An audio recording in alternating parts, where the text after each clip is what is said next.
दोस्तों, कैसे हो? आपका स्वागत है त्रिपान स्टडी सेंटर में। ठीक है, आज जो हम करने जा रहे हैं एमए सोशियोलॉजी सेमेस्टर सेकेंड, ठीक है, यानी फर्स्ट ईयर बच्चों के लिए एमए सोशियोलॉजी का जो कोड है, ठीक है, R439 यानी 400 जो है 39 है, method and technology in the social research.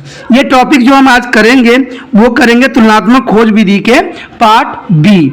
इसमें जो हम पढ़ेंगे बहुत कुछ जानेंगे कि तुलनात्मक विधि और इतिहास में कितने किस्में होते हैं, कैसे कैसे किस्म होते हैं। लेकिन आपको बता दूं कि ये जो वीडियो बनाई जा रही है बच्चों की डिमांड पे बनाई जा रही है। अगर आप भी चाहते हो कि आपके लिए मैं कुछ करूं तो इस वीडियो को बहुत से बहुत लाइक शेयर सब्सक्राइब करके इसको पहुंचाओ और मुझे कमेंट करो। जितना मैं विस्तृत रहूंगा उतना आपके लिए फायदा रहेगा और उतना ही आपके लिए मैं हमेशा बनाने के लिए अग्रसर रहूंगा। लेकिन चैप्टर स्टार्ट करने से पहले एक बात जो मैं ऐसा कहता हूं जिसको आपको सोचना भी चाहिए, विचार भी करना चाहिए और अमल भी करना चाहिए, वो ये है कि जब भी वीडियो देखिए पूरा देखिए, क्योंकि अधूरा जानकारी सदैव खतरनाक होता है। साथ में एक इंपॉर्टेंट बात ये भी रहती है कि अगर आप पहली बार वीडियो देख रहे हो तो लाइक शेयर सब्सक्राइब जरूर कीजिए। देखिए दोस्तों, लाइक कीजिएगा तो इससे ये होता है कि बनाने वाले का जो मनोबल होता है वो बढ़ता है और आपके लिए अच्छा से अच्छा करने की सदैव कोशिश करता है। तो लाइक जरूर कीजिए और लाइक करके मुझे प्रोत्साहित कीजिए, जिससे मैं आपके लिए अच्छा से अच्छा और भी बेस्ट बना सकूं। और शेयर करना तो कहते हैं जग कल्याण के समान है। अगर आप दूसरे जरूरतमंद बच्चे हैं उनको अगर शेयर करते हैं और उन तक ये वीडियो पहुंचाते हो तो इससे ये होता है कि अगर उनकी आवश्यकता थी और वो उसी वीडियो की प्रतीक्षा में थे और आपके थ्रू वो मिल गया है तो वो आपके शुक्रिया अदा करेंगे और आपको धन्यवाद देंगे और आपको जो है अच्छा भी कहेंगे। ठीक है, और सब्सक्राइब करना इसलिए इंपॉर्टेंट है कि आप वीडियो तब भेजोगे ना अपने दोस्तों के पास जब आपके पास ही पता लगेगा कि ये वीडियो उनके लिए है। तो सब्सक्राइब करोगे तभी आप तक इसका नोटिफिकेशन जो है मिलेगा और सही समय पर जो है दूसरे बच्चों को भी हेल्प कर पाओगे। दोस्तों, आप सोचते होंगे कि त्रिपान स्टडी सेंटर जो है सिर्फ वो जो है एनआईएस बोर्ड के लिए ही वीडियो बनाता है या सिर्फ एक ही क्लास के लिए वीडियो बनाता है। ऐसा नहीं है दोस्तों, ये जो है कई मायनों में हर जगह जो है हेल्पफुल है, क्योंकि ये जो है 8th class 9th 10th 11th 12th CBSE के सभी चैप्टरों को जो है कवर करता है। प्लस जो है एनआईएस बोर्ड 10th हो या +2 हो सभी सब्जेक्टों को कवर करता है। प्लस जो है ये पंजाब यूनिवर्सिटी के फर्स्ट सेमेस्टर से लेके 6th सेमेस्टर तक 8 सब्जेक्टों को जो है कवर करता है। और जो है बीए के बाद जो है एमए है। एमए में जिन बच्चों की जो प्रॉब्लम होती है उनको भी सोल्यूशन करने के लिए त्रिपान स्टडी सेंटर सदैव अग्रसर है। तो कहते हैं इतना हेल्पफुल हो जाने के बाद भी अगर त्रिपान स्टडी सेंटर को आप सब्सक्राइब नहीं करते हो तो आप दूसरे बच्चों को भी हेल्प नहीं कर पाओगे। तो सोचिए मत, विचार मत कीजिए, अभी त्रिपान स्टडी सेंटर को सब्सक्राइब कीजिए, लाइक कीजिए, शेयर कीजिए और दोस्तों के साथ इसको व्हाट्सएप स्टेटस पे लगाइए। ठीक है दोस्तों, ये तो था आपके लिए। अब देखते हैं हमारे आज सिलेबस में क्या है। तुलनात्मक विधि के किस्में, ये बहुत इंपॉर्टेंट टॉपिक है। कहते हैं इतिहास में the kind of competitive method, इतिहास तुलनात्मक विधि। तुलना दो तरह की होती है, उनके आधार पर हम तुलनात्मक विधि की किस्मों का अध्ययन कर सकते हैं। पहले वर्ग में हम उस तुलना को लेते हैं जिसे हम में साझे कोटे और घटनाओं की तुलना की जाती है और इस तुलना में विश्लेषण केवल एक ही विधि का ही प्रयोग किया जाता है। और दूसरे में साझे जो कोटे के घटनाओं की तुलना एक ऐसी तुलना है जो एक जैसी घटनाओं में की जा सकती है, जैसे अलग अलग देशों में संसद व्यवस्था की तुलना। और इस तरह की तुलनात्मक विधि को जो है ऐतिहासिक तुलनात्मक विधि कहा जाता है। ऐतिहासिक तुलनात्मक विधि में कुछ समस्याओं को देखने भी पड़ता है, कुछ उसके द्वारा अध्ययन की जाने वाली घटनाओं में साधारण विशेषताएं हो और साथ साथ ही उनमें हम साझा जटिलता ही हो। दूसरे जो है शब्दों में घटनाओं में ऋणात्मक तुलनात्मक जो रूपांतरण होना जरूरी भी होता है। अब यहाँ पर बात आती है खोजकर्ता की तुलना करते समय उन घटनाओं को जो है परिपेन के अध्ययन भी रहना होता है जिसे हम तुलना की जाना चाहते हैं। देखिए दोस्तों, जिन व्यक्तियों ने किसी चीज को तुलना करना है तो आपको दोनों वस्तुओं को जो है माइंड में रखने की आवश्यकता है और दोनों की जो है सभी गुण और अवगुण जानने के पश्चात ही आप उसकी तुलना कर सकते हो। आगे जो हमारा है ऐतिहासिक तुलना विधि के रूप। अब देखिए ऐतिहासिक तुलना करने की क्या विधि है। कहते हैं साझा कोटि घटना की तुलना करना इतिहास से तुलनात्मक विधि कहा जाता है, यानी साझे कौटे की घटना, यानी जो भी आपके समक्ष घटना घटती है उसकी तुलना करना ही जो है इतिहास तुलनात्मक विधि कहा जाता है। साझे कौटे की घटनाओं की तुलना की दो किस्में मानी गई है। ये दो जो है कौन कौन सी है हमें समझना पड़ेगा। कहते हैं निकट की तुलना, सबसे पहली बात तो है निकट की तुलना, यानी उसके जो है पास जो है क्या हो सकती है। कहते हैं जब कोई तुलना साजिश रचनाओं परिक्राम वाली घटनाओं में की जाती है तो इस तरह की तुलना को निकट की तुलना कहा जाता है। यानी बहुत ही आप संरचना और प्रकार की तुलना करते हो, उसकी बहुत निकटता के बारे में जानना चाहते हो तो उसको निकट तुलना कहा जाता है। और इस तरह की तुलना का मुख्य उद्देश्य अलग अलग तरह की घटनाओं में अलगता की खोज करना होता है, और यह तुलना अलगताओं के अलग निकास का उनका विश्लेषण भी करती है। इस तरह की तुलना सामाजिक विज्ञान के लिए भी ज़्यादा उपयोगी सिद्ध होता है। इस तरह की तुलना में किसी सामाजिक घटना की व्याख्या सव्याचारक अलगताओं के आधार पर भी की जा सकती है। इस नज़दीकी की तुलना का प्रयोग दुर्खिम के आत्महत्या के अलग अलग किस्मों की व्याख्या करने में भी किया गया था। अगर आत्महत्या के जो सिद्धांत अगर आपने पढ़ा होगा, जिसमें मैंने वीडियो भी बनाया था दुर्खिम का, तो शायद आपको इसके बात की समझ जरूर हो जाएगी। उसने दिखाया भी है कि अलग अलग सदाचारों में आत्महत्या के अलग अलग स्वरूप हो सकती हैं। इस तरह एक विद्वान जो है लिपसेट से बताता है जैसे जैसे समाजों में आर्थिक विकास होती है वैसे वैसे ही लोकतांत्रिक संस्थाओं की संख्या बढ़ती ही रहती है। यानी कहते हैं जैसे समाज का विकास होगा नया रूप रंग जो होता है सदैव चेंज होता रहता है। उसके पश्चात जो हमारा दूर की तुलना, देखिए इस तरह की तुलना में अलग अलग तरह की संरचना वाली घटनाएं या संस्थाओं का अध्ययन किया जाता है। इस तरह की तुलनाओं की ऐतिहासिक तुलनाएं कहलाती है क्योंकि इनमें से अलग अलग युगों में पाई जाने वाली सामाजिक घटनाओं की तुलना शामिल की जाती है। यानी अलग अलग युग में जो घटना घटी थी उसका जो है हम यहाँ पर तुलना करते हैं। इस विधि में घटनाओं से संबंधित उन तत्वों को निकाल दिया जाता है जिसमें साझेपन पाया जाता है। यानी साझेपन की जो प्रवृत्ति होती है उसको निकाल देना ही इसका सबसे बड़ा उद्देश्य होती है। यह दूरी की तुलना सामाजिक विज्ञान में विशेष महत्व भी रखती है। उसके पश्चात हमारा है एक ही घटना की अलग अलग दृष्टिकोण से तुलना। सामाजिक खोजकर्ता में जो घटनाओं का अध्ययन करने की दूसरी विधि है। एक ही घटना की अलग अलग दृष्टिकोण से तुलना करने की विधि भी इसको मानी जा सकती है। इस विधि के दौरान एक ही घटना का मुख्य विषय होती है। अगर आपको देखो आगे कुछ करना है तो एक ही घटना के जो है इर्द गिर्द आपको घूमने की आवश्यकता है, जिनका अध्ययन विधियों द्वारा कुछ परिणाम प्राप्त करने से भी किया जाता है और फिर परिणामों का विश्लेषण करके सुधारीकरण किया जा सकता है। संस्था, समुदाय और ग्राम आदि को इस तरह की तुलना के विषय के आधार पर ही दो भागों में बांटा जा सकता है। तो कहा जा सकता है कि इसको दो भागों में बांटने की ये सबसे बड़ी अच्छी पद्धति है। एक ही विषय में तुलना, देखिए समाज शास्त्री का कहना है कि समाज एक समूह और उनका ज्ञान भी संपूर्ण रूप से प्राप्त करना चाहिए। इस दृष्टि से ही एक ही विषय की घटनाओं का अलग अलग विधियों द्वारा अध्ययन करना चाहिए। यानी कोई भी घटनाएं घटती है उसको अलग अलग विधियों द्वारा अध्ययन करना ही इसकी सार्थकता सिद्ध होती है। कहते हैं और उस समय अध्ययन से प्राप्त अलग अलग परिणामों की तुलना करनी भी चाहिए। अध्ययन वस्तु विशेष पक्ष का अध्ययन विशेष पक्ष का अध्ययन विशेष वैज्ञानिक द्वारा किया जाना चाहिए। देखिए दोस्तों, हमारा जो समाज आज बन गया है वो सामाजिक पद्धति की जगह पर आज वैज्ञानिक पद्धति ने बहुत ले लिया है। आज कोई भी घटना घटता है तो हम उसको जो है सामाजिक तौर पर नहीं देखते हैं, उसको वैज्ञानिक तौर पर देखते हैं और साइंटिफिक तौर पर उसको सोल्यूशन करते हैं और इसको खोज करके हम नई कंक्लूजन निकालते हैं। जो कहते हैं जैसा समय बदल गया है वैसा ही अध्ययन करना होता है। आपको पता है कि पुराने समय में कोई दोषी होता था, कोई उसके समक्ष पाया जाता था तो उसको ही हम गुनाहगार मान लेते थे, ऐसा ही होता था। ये आपको भी ज्ञान है। लेकिन आज के समय में ऐसा नहीं है। पहले हम जांच पड़ताल करते हैं, एविडेंस देखते हैं, फिर जाके जो है हम अपना जो है पूरा निष्कर्ष निकाल के फिर हम जो है रिजल्ट प्रस्तुत करते हैं। तो चलिए ये वैज्ञानिक ढंग जो है कई निर्दोष की जान भी बचा देते हैं, क्योंकि कोई व्यक्ति और किसी का हेल्प भी करने गया है, अगर वो गलती से फंस गया है उसमें तो वैज्ञानिक तथ्य जो है उसको उस चीज से अलग कर देती है और उसको बचा सकती है। तो ये चीजें जो है हमारे लिए और हमारे आने वाले जनरेशन के लिए बहुत ही उपयोगी सिद्ध हो सकती है। कहते हैं कि दूसरे शब्दों में एक ही विषय में तुलनात्मक विधि एक ऐसी विधि है जिसमें अध्ययनकर्ताओं की एक टोली द्वारा घटनाओं के एक पक्ष का और दूसरे टोली द्वारा दूसरे पक्ष का अध्ययन किया जाता है। इसलिए यह विधि एक टोली सहयोग से जो है प्रगतिशील होती है, यानी इससे ही ये आगे बढ़ती भी है। उसके पश्चात हमारे पास है अनेकों विषय की तुलना विधि। देखिए, अनेकों कहते हैं ना, हर एक विषय के बारे में जानना ही एक साइंटिस्ट का एक जो है एक रिसर्च का आधार बनता है।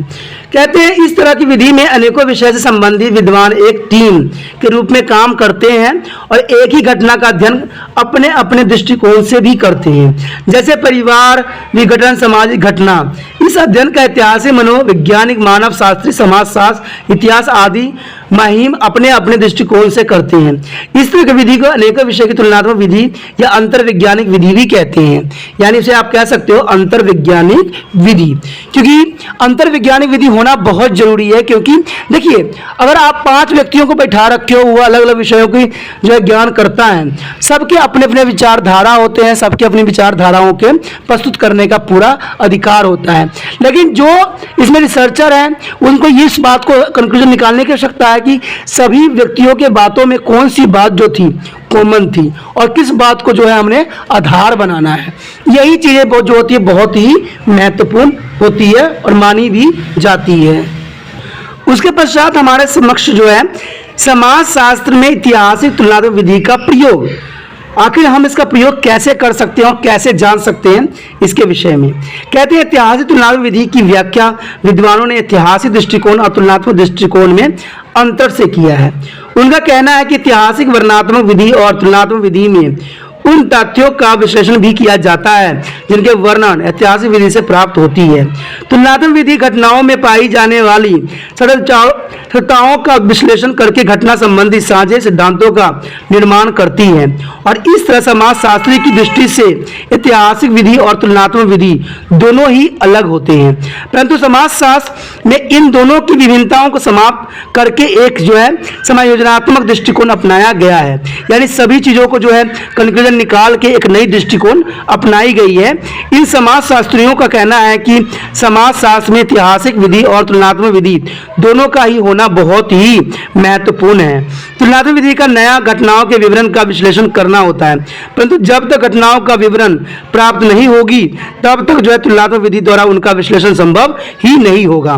घटनाओं का यह वर्णन हमें ऐतिहासिक विधि से ही प्राप्त होती है, इसलिए कुछ समाजशास्त्री ऐतिहासिक विधि को एक दूसरे के पूरक मानकर, ठीक है, दोनों को क्या करते हैं, पूरक मानते हैं और इस एक नई विधि को जन्म दिया जाता है जिसको हम ऐतिहासिक तुलनात्मक विधि भी कहते हैं।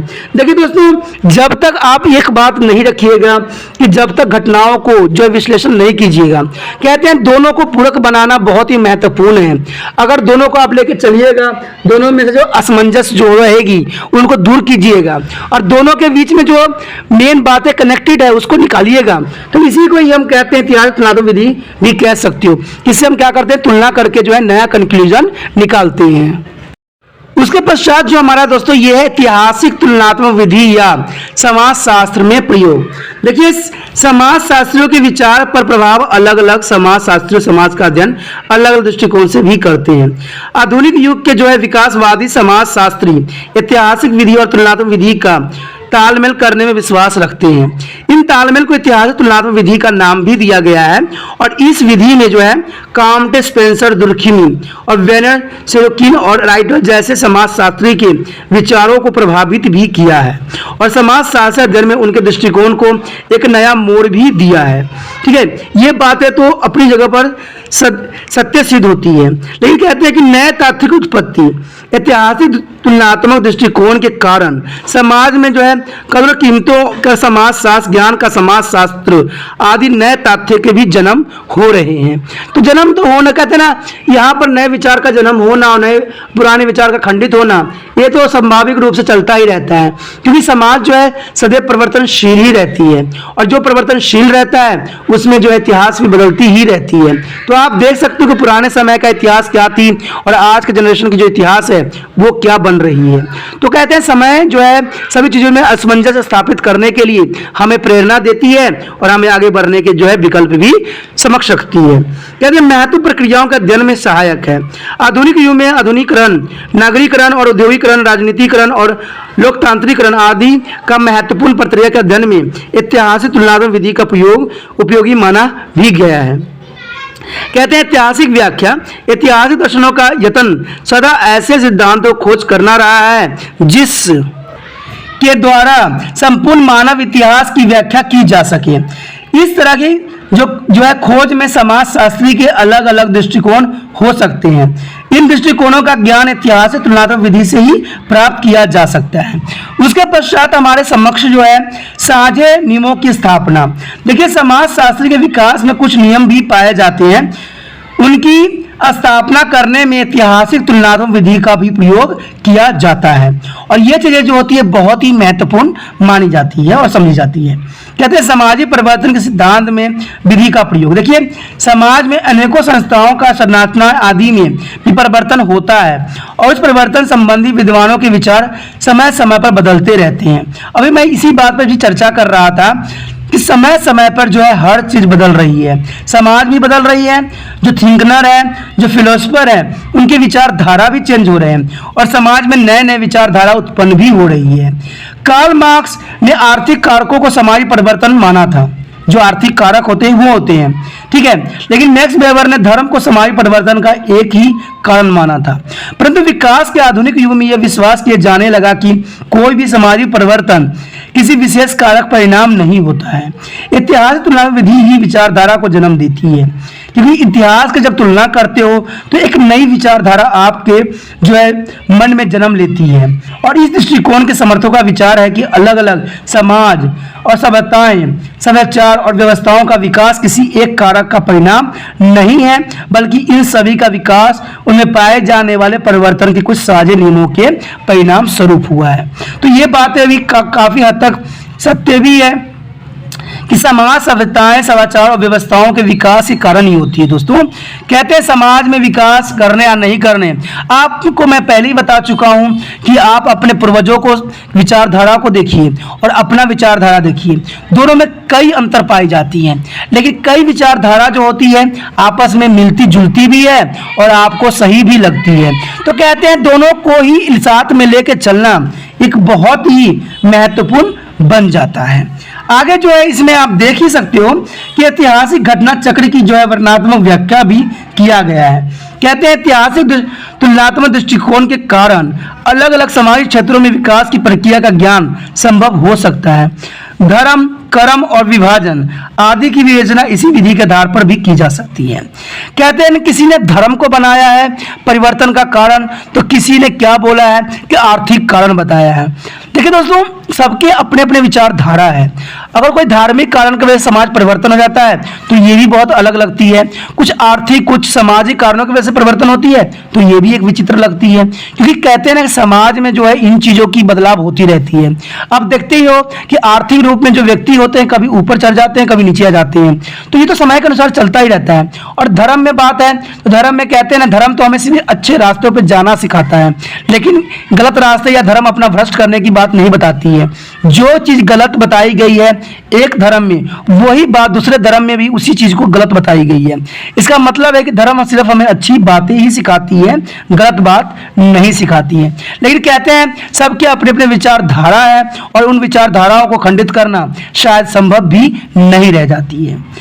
उसके बाद जो अगर आप इसका परिणाम लिखना चाहोगे या कंक्लूजन लिखना चाहोगे तो ये कहते हैं ना, इसमें बहुत कुछ लिख सकते हो, लेकिन कुछ इस तरह से भी लिख सकते हो कि समाज शास्त्र में इतिहास तुलनात्मक दृष्टिकोण की बड़ी तीव्रता से अपनाया जा रहा है और इस परिणाम के स्वरूप समाज में नई जो है मान्यताएं और कदमी कीमतों का जन्म हो रही है। और समाज में कहते हैं बहुत से ऐसे रूल रेगुलेशन बन रहे हैं जिसकी वजह से जो है व्यक्तियों की विचारधारा और उनके जो है सोच बदलती जा रही है। कहते हैं ऐसे असमंजस होना जो है हमारे समाज के लिए उपयुक्त नहीं भी है और कहते हैं कुछ हद तक उपयोगी भी होती है, क्योंकि कहते हैं ना कि पुराने चीजों को लेकर चलना आगे वाले लोगों के लिए संभव नहीं है और जो आगे लोगों को लेकर पीछे वाले के बात को ठुकरा देना ये भी संभव नहीं है, क्योंकि पुराने और नए बातों में जो है सही तालमेल बैठा के ही जो है हम जीवन को जो है सक्षम और सार्थक बना सकते हैं।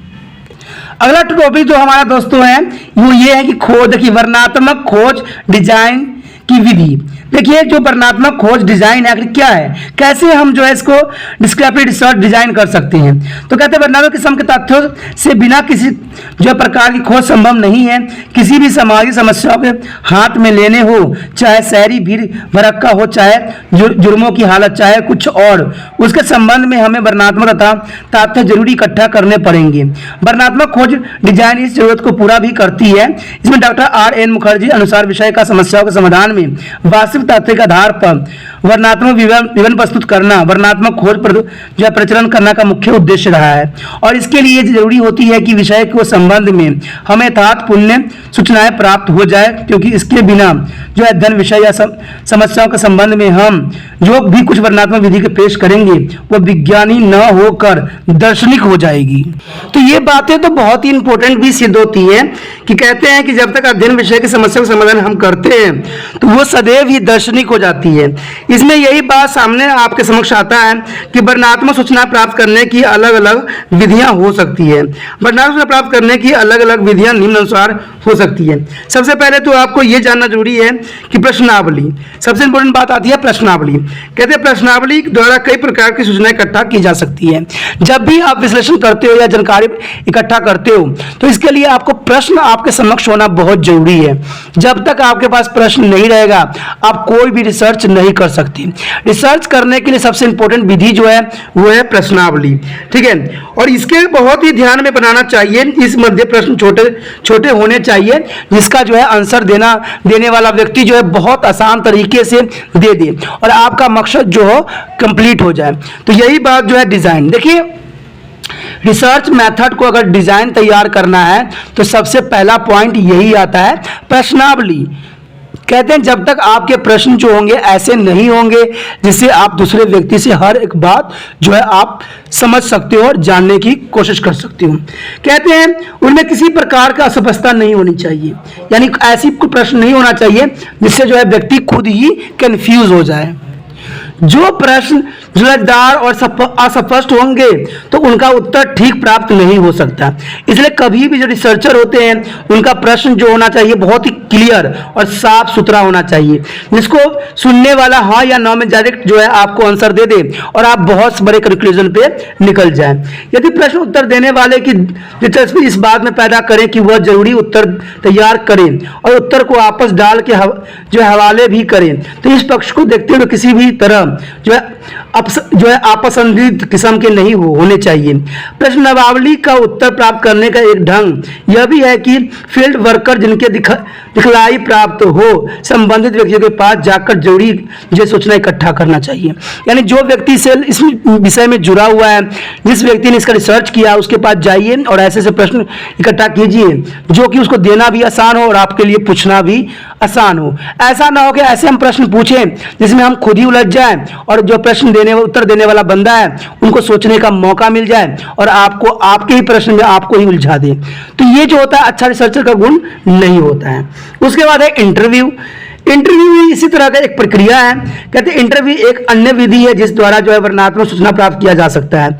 इंटरव्यू के लिए अब पहले अलग होकर जाना बहुत जरूरी है, यानी अलग होकर पहले तैयार करने की आवश्यकता होती है, जबकि खोजकर्ता ठीक प्रकार की सूचना प्राप्त कर सकता है।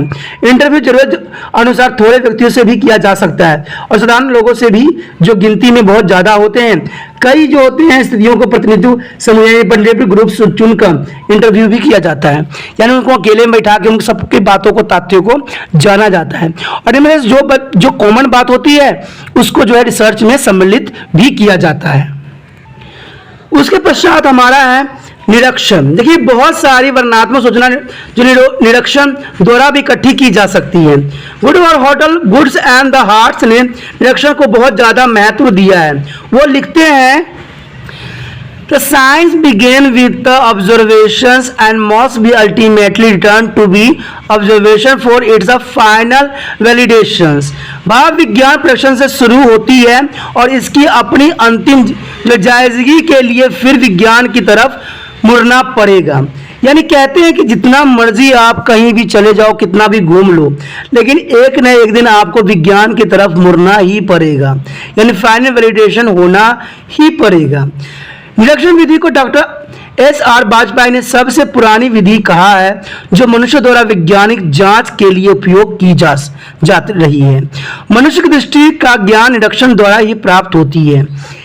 जिसे भी सामाजिक समस्या पर जो है खोज कार्य करता है उसको उस विषय प्रति अन्य साधनों के अलावा निरीक्षण से भी काम लेना भी पड़ेगा।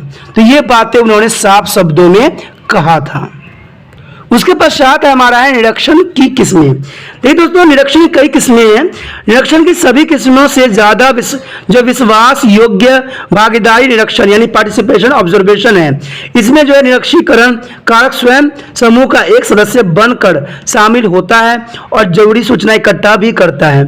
इस प्रकार के निरीक्षण प्रति डॉक्टर एस.आर. वाजपेयी ने साफ शब्दों में कहा है, the group can be observe in its natural behaviour, they are not a cause of their fact that they are beginning observed and consequently there is a behavior it not influenced by their conditions feeling।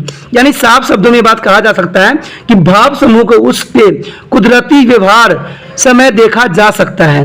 Member इस बात के प्रति जो है सचेत नहीं होते हैं कि वो उनके कोई देख रहा है और परिणाम स्वरूप उनका व्यवहार उस सचेत असहाय से प्रभावित नहीं होती है। अन्य भी कई ढंग जैसे कि सरकारी प्राइवेट रिकॉर्ड या अनुसूचित आदि का भी प्रयोग इसमें किया जाता है।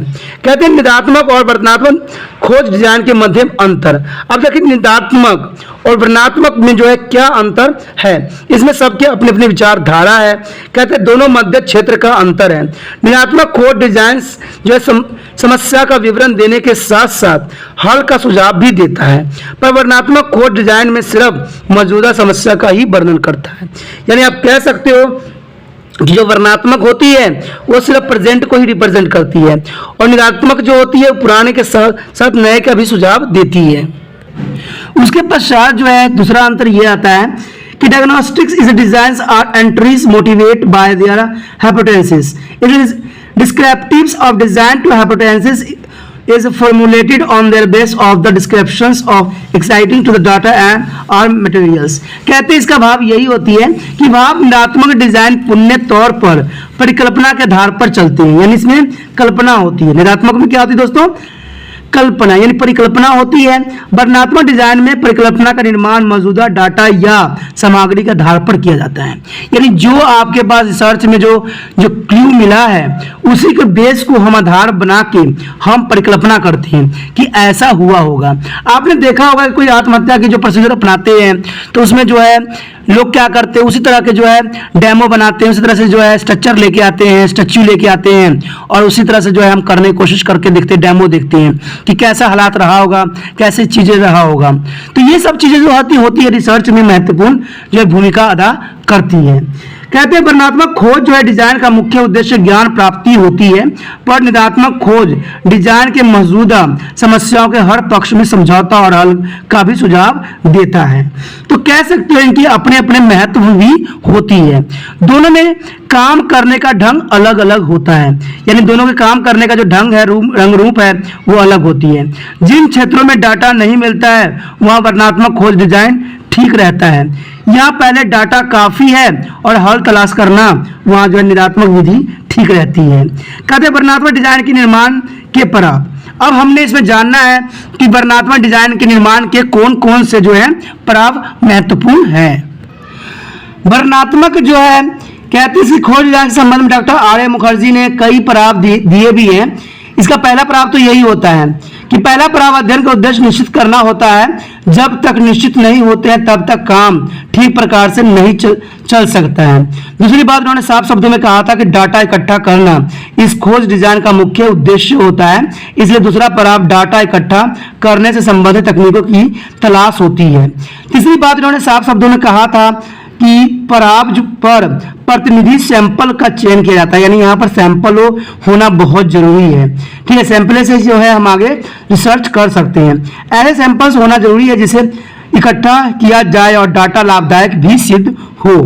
कहते हैं डाटा इकट्ठा करना और उनके पड़ताल करना अलग पड़ाव में ही आता है। परिणामों का विश्लेषण प्राप्त सामग्री को इस पड़ाव पर किया जा सकता है। इन पड़ाव पर जो है सावधानी प्रयोग करने से ही सही परिणाम प्राप्त भी हो सकते हैं। कहते हैं अगला पराब प्रस्तुत करने या प्रस्तुतिकरण का इस पराब संबंधी भी समाधान रहना जरूरी भी है, क्योंकि इस पराब पर मूल्य, तथ्य और परिणाम दोनों भी पेश किए जाते हैं। भाषा सरल होनी चाहिए जो तुरंत समझा जा सके। यह अलंकार कारक नहीं होनी चाहिए, क्योंकि साधारण व्यक्ति को कई बार इस वास्तव प्राप्त इस प्रकार की भाषा में समझ नहीं आती है। तो कहते हैं कभी भी जो आपका परिणाम है, कभी भी जो आपने उद्देश्य किया है, सैंपल इकट्ठा किया है, तो वो जो लिखे हो आप, तो उसकी भाषा जो होना चाहिए साधारण होना चाहिए, जिसको जो है कोई भी जनमानस आसान शब्दों में उसको जो है अनुसरण कर सके और समझ सके। तो ये जो बातें होती बहुत ही महत्वपूर्ण और इंपॉर्टेंट रखती हैं। उसके बाद कहता है वर्णनात्मक खोज डिजाइन का खोज के क्षेत्र में काफी महत्वपूर्ण स्थान है, और इसका कारण यह है कि जब तक तथ्य ही इकट्ठे नहीं होते हैं खोज का कोई काम नहीं हो सकता। यानी जब तक तथ्य आप इकट्ठा नहीं करोगे ना, तब तक कोई भी खोज होना संभव नहीं है। इसी के साथ जो है दोस्तों हमारा टॉपिक आज खत्म हो रहा है। ठीक है, अगर आपको अच्छा लगा तो लाइक शेयर सब्सक्राइब जरूर कीजिए। अगर पहली बार अगर आप वीडियो देख रहे हो, पहली बार मेरे चैनल पे आए हो, तो सब्सक्राइब करना आपका फर्ज बन जाता है। सब्सक्राइब करने से ये होगा कि जो भी मैं आप क्लास के रिगार्डिंग कोई भी वीडियो डालूंगा उसका नोटिफिकेशन जो है समय समय पर आपको प्राप्त होता रहेगा। अगर सब्सक्राइब नहीं कीजिएगा, अगर आप दोबारा से तिरपान सेंटर पर आने की कोशिश कीजिएगा, तो वहां पर आप तिरपान लिखिएगा तो जो है वो तिरपस कर देगा। ठीक है, जो आप गूगल पर सर्च करोगे तिरपस कर देगा, जिससे वजह से आप जो है मेरे वीडियो का जो है फायदा नहीं उठा पाओगे। तो सोचिए मत, विचार मत कीजिए, सब्सक्राइब कीजिए। आप सोचते होइएगा कि मेरे जो एग्जाम खत्म हो जाने की मेरा क्या जरूरत है तिरपान स्टडी सेंटर से। ठीक है, तो इसलिए सब्सक्राइब नहीं करने का सोचिएगा। लेकिन दोस्तों ऐसा नहीं है, तिरपान स्टडी सेंटर जो है बहुत हेल्पफुल है। क्यों? क्योंकि ये जो है आपके 8th class 9th 10th 11th 12th जो आर्ट्स के सब्जेक्ट कवर करता ही है, प्लस जो है ये NIC बोर्ड के जो है 10th प्लस 2 को भी कवर करता है। साथ में BA जो है फर्स्ट ईयर से लेकर 6 सेमेस्टर तक बच्चों के लिए ये अग्रसर रहेगा 8 सब्जेक्ट में। तो सोचिए नहीं, विचार नहीं कीजिए, काफी जो है तिरपान स्टडी सेंटर का फायदा ही फायदा है। ठीक है, अगर आप मुझे प्रोत्साहित करोगे तो आपके लिए मैं तरह तरह के वीडियो बनाऊंगा जो आपको फायदा पहुंचाएगा। एग्जाम के तौर पर मैं आपको जो है पेपर भी आपको सोल्यूशन करके दिखाऊंगा जो आपके लिए फायदेमंद रहेगा। अगर नहीं सब्सक्राइब कीजिएगा, मेरा मनोबल घटेगा, तो हो सकता है कि आपको फिर दोबारा मैं ना वीडियो बनाऊं और आपको फायदा ना पहुंचाऊं। तो अभी भी नहीं सोचिए, मेरा जितना आप फैलाइएगा, जितने दूसरे बच्चों के साथ शेयर कीजिएगा, उतना जो है मैं आपके लिए कार्य करने में अग्रसर रहूंगा। ठीक है दोस्तों, इसे सोचिए मत, विचार मत कीजिए, अभी सब्सक्राइब कीजिए और अपने व्हाट्सएप स्टेटस पे लगाइए और दूसरे बच्चों के साथ भी शेयर कीजिए। ठीक है दोस्तों, अपना ध्यान रखना। बाय।